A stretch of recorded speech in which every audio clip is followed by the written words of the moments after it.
2025년 8월 2일 이정훈입니다.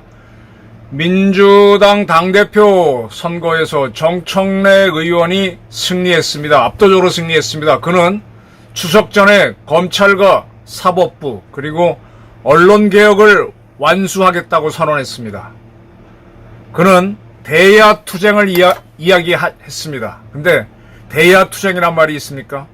대야투쟁을 이야기하면서 이 야당은 내란 세력이다. 내란을 종결하기 위한 내란 투쟁을 하겠다고 선언했습니다.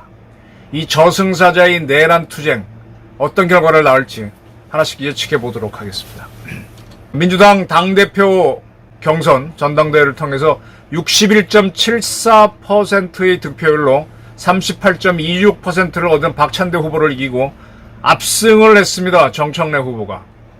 그리고 대표 수락 연설에서 약속드린 대로 강력한 개혁 당대표가 되어 검찰과 언론, 사법개혁을 추석 전에 반드시 마무리하도록 하겠다. 전당대회가 끝나는 즉시 검찰과 언론, 사법개혁 타스크포스를 가동하겠다라고 이야기했습니다. 내년에 있을 지방선거에 승리하는 것에 모든 것을 걸겠다. 첫째도 승리, 둘째도 승리, 셋째도 승리! 라고 선언했습니다. 이거 어떻게 봐야 될까요? 조영원 씨라고 제 또래의 동양학자가 있습니다. 지금 조선일보에 조영원 살롱을 쓰고 있죠. 그가 지난 2월 10일자 조선일보에 아주 재밌는 관상 이야기를 썼어요. 그때 전환길 강사가 보수 진영에 아주 연사로 떴었죠. 조영원 씨는 동양학을 공부했고 주역에도 밝으니까 이 전환길 씨의 팔자 사주를 받겠죠. 그래서 나무에 불이 나죠. 나무에서 불이 붙죠. 목생화죠. 이게 상생의 기운인데 나무에서 불이 나는 게 이게 기운을 키우는 방법입니다. 그는 전환길 씨 기운을 목기로 본 것 같아요. 근데 목에 불이 붙으면은 활활 탈 수가 있죠. 그런데 가불병정할 때 병화기 때문에 에너지가 더 커진다. 따라서 전환길 씨는 불기운을 뽑아내는데 쉽게 말하면은 화염방사기 같은 위력을 발휘하고 있다. 라고 한 후, 그런데 이 전환길 씨의 관상을 보고 있으면은 농민군 관상이다.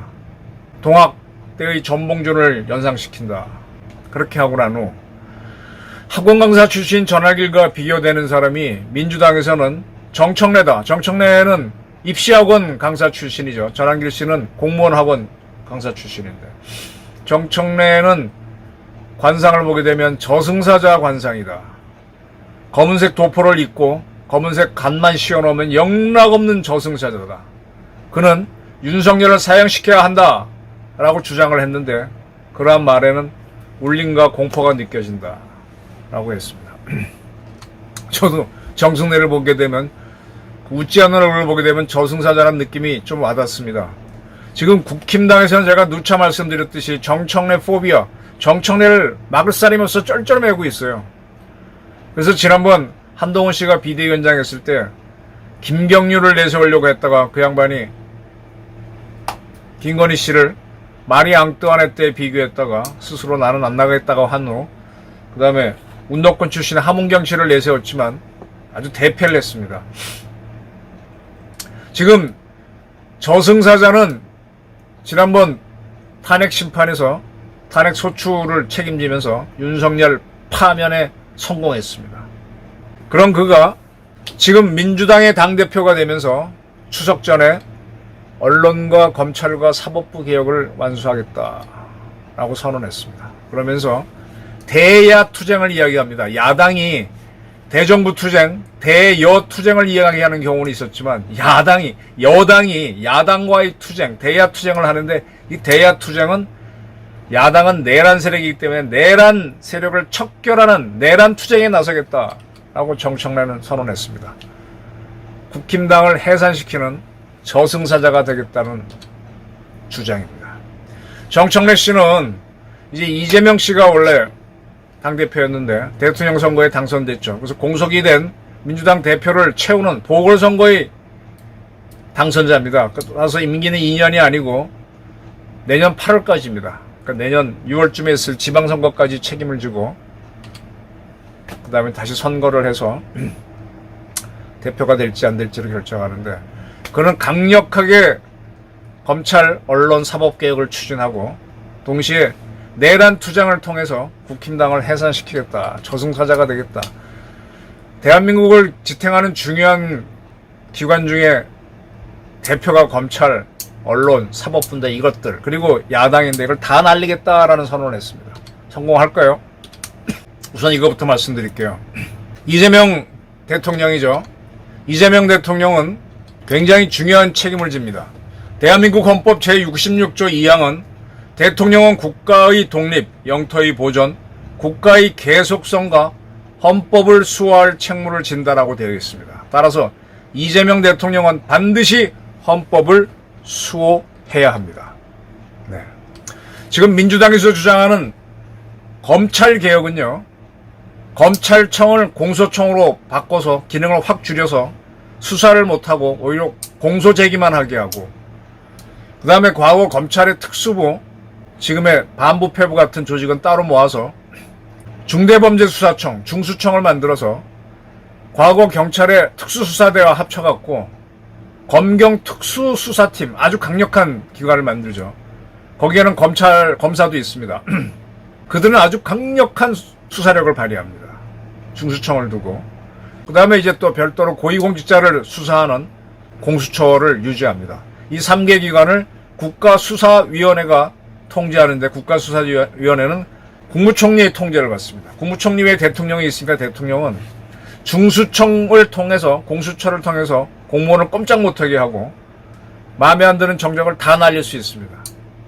그리고 이재명 대통령을 기소했던, 이재명 대통령은 5개 사건으로 재판에 기소됐었죠.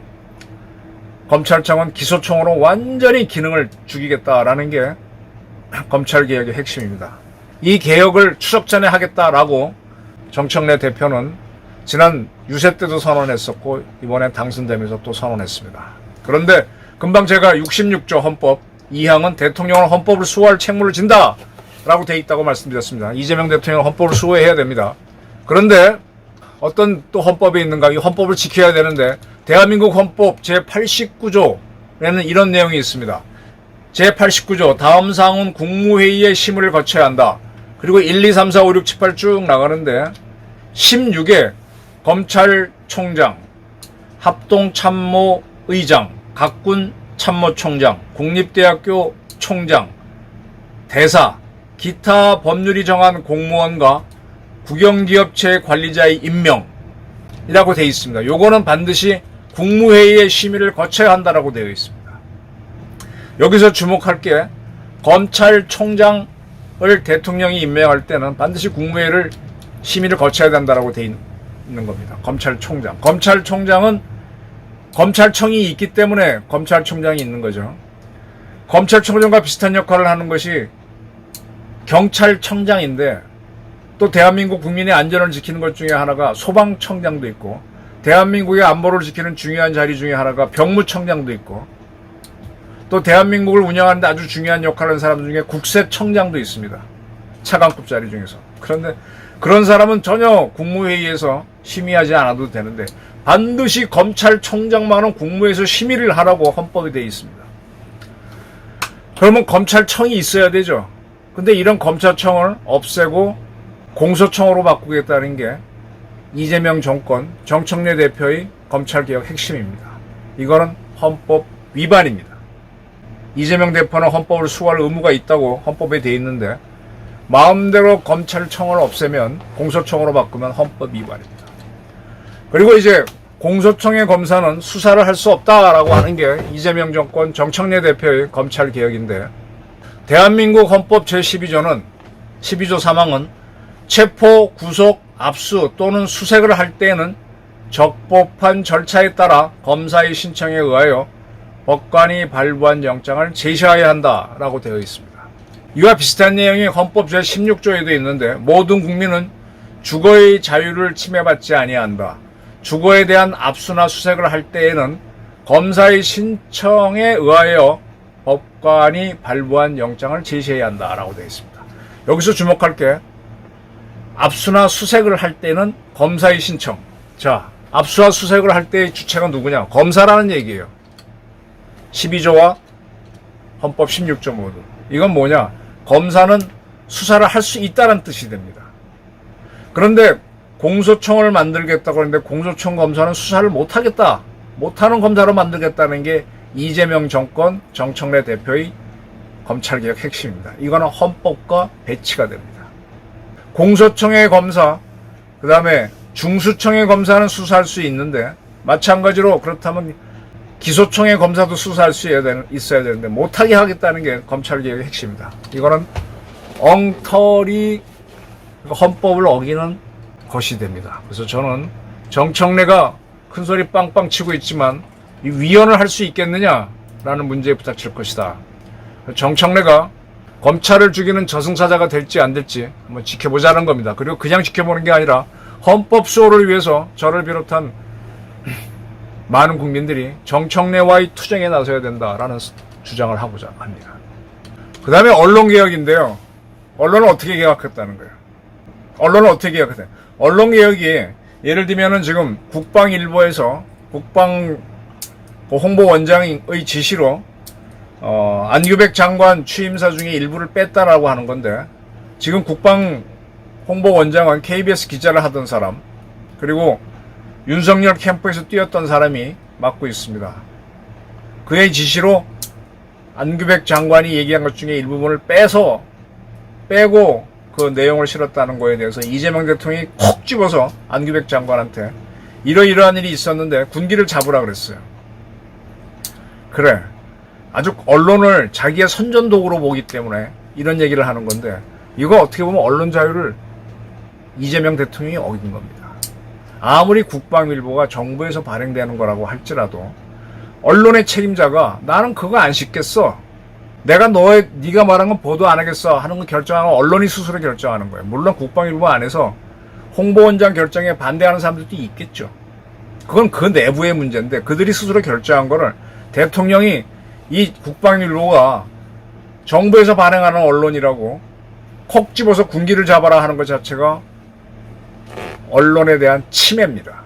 조선일보나 동아일보에서 어떤 이유가 있어갖고 이재명 뭐라고 한 거를 보도를 안 했어. 거기에 대해서 군기를 잡으라라고 하게 되면 이재명은 언론 자유를 아주 침해한 겁니다. 이따위 짓을 하겠다는 게 언론 개혁입니다. 물론 요걸 하기 전에 그 전에 김대중 정권이 동아일보, 조선일보에 대한 세무조사를 해서 두 회사의 사주를 구금한 적이 있죠.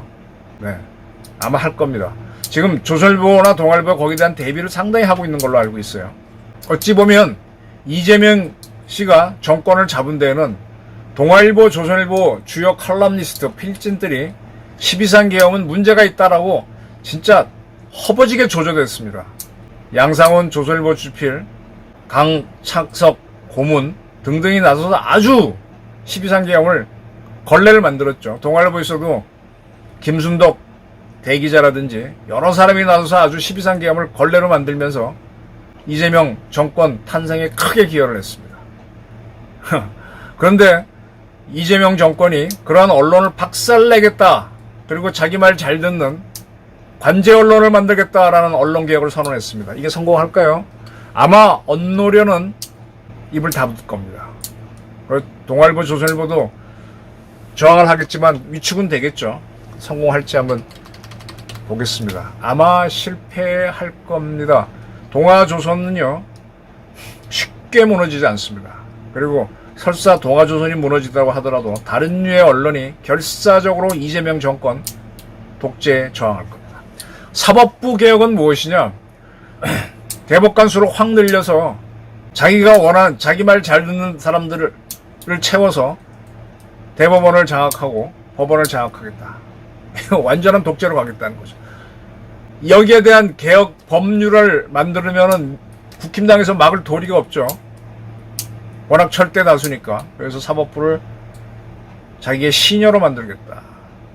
이미 뭐 행정부는 국회의 시녀가 돼 있는데 국회는 민주당이 장악했고 사법부마저 장악해서 독재를 하겠다. 이걸 추석 전에 하겠다는 건데 검찰개혁, 지금 자기네가 하고 싶은 수사는 특검으로 하거나 아니면 앞으로 중수청을 만들어 하겠다는 건데 검찰청을 날리는 것부터가 문제가 될 것이다. 그리고 언론개혁은 쉽지 않을 것이다. 근데 이렇게 하는 단초를 아직 야당을 박살내야 하는데 지금 야당이 힘이 없어요. 근데 야당은 내란을 일으켰으니까 계속 내란죄를 들쑤셔가지고 내란 수거로 윤석열을 사형시키고 내란으로 국힘당을 없애서 완벽한 독재를 하겠다는 게 정청래의 선언입니다. 그리고 이제 민주당 최고위원 중에 김민석 씨가 국무총리가 돼서 공석이 있는 자리에는 황명선 씨가 최고위원이 됐습니다. 그는 국민대학교에서 학사, 석사, 박사를 하고 그 다음에 민주당 박실의원실 정책비서관으로 근무하다가 민주당에서 당뇨를 컸죠. 그리고 나서 논산, 자기 고향 논산에서 내리 3번 시장이 됐다가 그 다음에 충남도지사에 도전했다가 떨어지니까 2년을 기다렸다가 논산에서 국회의원이 된 초선 의원입니다. 근데 그는 지난 총선에 도전했을 때 리틀 이재명을 자임했죠. 네. 이렇게 철저한 이재명 사람들로 민주당은 진영을 짜서 무너뜨리겠다 나오고 있습니다. 자, 정청래는 이번에 이런 얘기를 했습니다. 프랑스 공화국을 만들 때 관용은 없었다. 무시무시한 말을 했어요. 절대로 내란 세력을 봐주지 않겠다. 다 내란 수계부터 죽이고 없애겠다. 이런 얘기죠. 프랑스는 흔히 톨러런스, 영어로 얘기하면 관용이죠. 관용의 국가로 알려져 있는데 프랑스 공화국을 만들 때 관용은 없었다라는 말은 도대체 무슨 말일까요? 우선 프랑스가 관용의 공화국이란 말은 톨러런스를 허용하는 나라다라는 말은 프랑스 헌법 제1조 때문입니다. 프랑스 헌법 제1조는 프랑스는 분할될 수 없고 종교에 의해 통치되지 않으며 민주사회주의 공화국이다. 이렇게 되어 있습니다. 그리고 이어서 프랑스는 출신, 인종, 종교 구분 없이 모든 국민의 평등을 보장한다. 그래서 바로 이것 때문에 인종이든 종교에 관계없이 모든 국민의 평등을 보장한다 때문에 프랑스는 관용의 공화국이다. 이렇게 알려져 있는데 프랑스 공화국이 만들어질 때는 관용을 허용하지 않았다라는 정청래 대표의 말은 무엇이냐? 이거는요. 2차 대전이 끝나고 난 다음에 샤를르 드골이 프랑스 공화국의 대통령이 됩니다. 그러면서 나치에 협력한 정치인, 지식인들을 찾아내서 숙청을 합니다. 그러니까 이게 독재다 하고 강한 반발이 나오니까 프랑스의 유명한 문학가 중에 한 명이 까미죠. 알베르트 까미. 까미가 한 말이 공화국은 관용으로 건설되지 않는다라 했습니다. 어제의 죄를 잊고자 함은 내일 일어날 죄에 용기를 주는 것이다. 그러니까 죄 지은 거에 대해서 잊어버리면은 내일 그 죄가 또 일어나니까 반드시 처벌하라 라고 까미가 주장을 했었죠. 요 말을 프랑스 공화국은 관용으로 형성되지 않았다라는 말을 까미가 주장하면서, 까미는 부조리를 많이 얘기한 사람이에요. 추미애가 지난 선거 때 얘기했었고 지금 정청래가 인용합니다. 그러면 2차 대전 끝난 이후에 프랑스 공화국은요 혁명적인 상황이었어요. 나치 독일에 협력한 세력들이 많았죠. 그들을 처단하면서 프랑스를 하나로 만드는 과정이었습니다. 드골은 프랑스 정부가 무너질 때 영국으로 망명해서 망명군을 이끌고 싸울 기회를 노리다가 드디어 미영 연합군이 노르만디 상륙을 한다고 할 때 나도 껴야 된다고 방방 떴죠. 그래서 자유 프랑스군을 이끌고 자기 밑에 있는 르클레르를 사단장을 대표로 해서 침투를 시킵니다. 그리고 르클레르가 이끄는 부대가 파리를 해방하죠. 파리는 내가 해방해야 된다고 외쳐가지고. 그래서 그 덕택에 프랑스는 미국, 영국 중심의 유나이티드 네이션스, 연합국 중에 3번째로 가입하게 되죠. 그리고 중국이 이제 카이로 선언으로 가입하고, 그리고 소련이 가입하면서 5대 연합국이 만들어지는 거. 이렇게 해서 나라를 회복했기 때문에 드골은, 그리고 이제 공산주의로 갈 수 있는 상황이었거든요. 왜냐하면 독일 치하에서 레지스탕스를 했던 세력들이 대부분이 공산 세력이었어요. 그래서 그들을 또 제거하는 작업을 드골은 해야 됐기 때문에 혁명적으로 휘둘렀습니다. 그때 무관용, 프랑스 공화국은 관용으로 건설되지 않았다는 말을 까미가 해서 드골을 지지했던 건데 이 말을 인용한 겁니다. 이걸 토대로 보게 되면은 지난 12.3 계엄을 통해서 이재명 정권이 권력을 잡은 거를 이재명과 정청래는 혁명으로 보고 있는 거예요. 뭐 빛의 혁명이라고 그랬죠. 그 박노해가 빛의 혁명이라는 시를 썼는데 그걸 갖고 빛의 혁명, 지금 빛의 혁명 기억하는 사람도 없을 겁니다. 사실은 12.3 계엄 때 윤석열 대통령이 반국가 세력을 척결하기 위해서 계엄을 했다고 그랬는데 반국가 세력을 척결했었어야 돼요. 그렇게 하려면 계엄을 제대로 했어야 되는데 엉성한 계엄이기 때문에 거꾸로 그가 당한 거예요. 혁명적으로 하려고 했는데 혁명에 대한 역량과 실력이 딸려서 거꾸로 당한 겁니다. 그런 상황에서 권력을 조선일보, 동아일보 컬럼니스트들이 그냥 윤석열 계엄을 조져버리니까 보수 언론이 조지니까 무너진 거죠. 그나마 김문수 후보가 국힘당 후보로 나와서 선전을 해서 어느 정도 선전을 했지만 뭐 역부족이었죠. 근데 이런 걸 운 좋게 윤석열의 실수로 권력을 쥔 거를 혁명이라고 보면서 내란 세력으로 윤석열을 몰면서 드골처럼 혁명적 힘을 쓰겠다는 게 정청래의 오만입니다.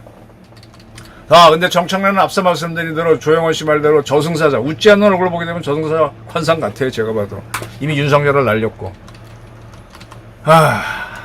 말도 안 되는 사법, 검찰, 언론개혁을 추석 전에 하겠다. 그리고 대야 투쟁의 넘어선 내란 투쟁을 하겠다라고 했습니다. 이러한 저승사자 플러스 이재명의 컨비네이션이 성공할까요? 저는 당장 8월 15일쯤에 이재명 대통령이 미국을 방문해서 한미 정상회담을 할 텐데 지금 한미 관세는 어떠한 문서도 없습니다. 일종의 MOU인데 협정도 아니에요. 구두로 한 건데 양쪽 의견이 조금 다르죠. 아마 이재명 대통령을 백악관으로 불러서 여러 가지로 겁박하면서 더 많은 거를 가져가면서 이재명 대통령을 위축시킬 겁니다. 국제 정치가 들어와서 이재명을 압박하고 거기서 이재명은 대한민국 대통령으로 인정받은 거잖아요. 이번에 정상회담을 하게 된 거는. 그걸 하기 위해서 이번에 관세 협상에서 무려 4,500억 달러의 돈을 쓰겠다는, 참 자기 대통령직 하기 위해서 대한민국 세금을 마음대로 쓰겠다는 걸 했죠. 그리고 그에 앞서서는 우리 국민들한테 15만 원씩 나눠주는 나 대통령 되는데 우린 돈 줄게 하면서 돈으로 대통령 사는 작태를 했습니다. 자, 이렇게 국고가 빨리고 있는데 여기에 대해서 국민들이 의식이 생기면서 그래, 이재명이 대통령 책봉을 받기 위해서 미국에 돈을 너무 많이 쓰는구나, 우리 국민한테 돈을 뿌리는구나, 이런 인식이 생기면 검찰, 그리고 나서 검찰, 사법, 언론개혁을 통해서 독재를 확보하겠다고 정청래가 방방 뜨게 되면 이 국민적 저항이 일어나죠. 저승사자는요, 죽을 놈 앞에서나 힘을 쓰는 거지 빵빵한 사람 앞에서는 꼼짝도 못합니다. 나타나지도 못해요. 저승사자가 결국 데려가는 놈은 죽을 놈들을 데려갈 뿐이지 센 놈들은 못 데려갑니다. 저승사자가 귀신이면 얼마나 힘이 있습니까? 저도 뭐 귀신에 대해서 굉장히 관심이 많은데 귀신을 압도할 수 있어요. 기가 센 사람들. 귀신은 귀신일 뿐이지 형체가 없기 때문에 세게 나가면 나갑니다. 정청래 기운이 세지만 그것도 약점 투성이거든. 대야가 아닌 내란 투쟁을 선언한 정승사자, 그가 어쩌면 국제정치에서 박살날 이재명을 잡는, 역설적으로 이재명의 인기를 떨어뜨리는 역할을 할 수도 있습니다. 이재명을 위한 분골쇄신이 오히려 이재명에 대한 반감을 일으키면서 이제 그럴 때도 됐죠. 언제까지 정청래의 날이 계속 이어질 겁니다. 정청래가 화염방사기 전함길한테 압도했습니다. 그러니까 윤석열을 잡았습니다. 그러나 저승사자도 저승에 안 갈 사람한테는 힘을 못 써요. 그저 명부전이나 왔다 갔다 하는 신부는 꿈에 지나지 않습니다. 허약한 사람들한테는 두려움의 대상이지만 아무것도 아닌 자들한테는 쉽게 가 그러면 그만이지. 아무것도 아닙니다. 저승사자가 저승으로 갈지 아니면 이승에서 힘을 쓸지 한번 지켜보시면서 대야 투쟁을 선언한 정청래에 맞설 야당의 강력한 후보가 나오길 고대하는 바입니다. 감사합니다.